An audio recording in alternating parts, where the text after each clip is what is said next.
How to fix ADP mobile app not working. It's a very simple and an easy process, so let's jump into the video.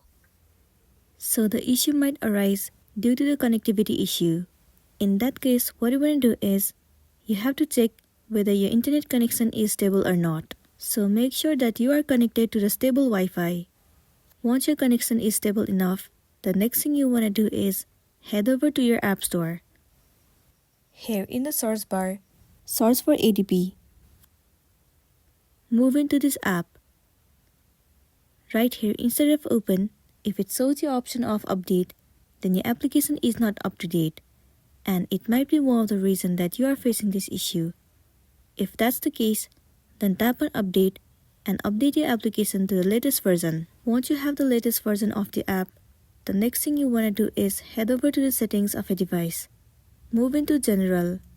Head over to iPhone storage. In this page, you have to search for the application ADP. Once you find it, head over to it. You will be landing on this page. Right here, tap on Offload App. Once again, click on Offload App.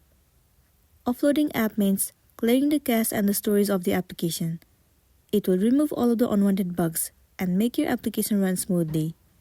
It might also fix the issue that you have been facing, and then you'll be good to go. But if you are still facing the issue, then what you want to do is simply uninstall the application and reinstall it again.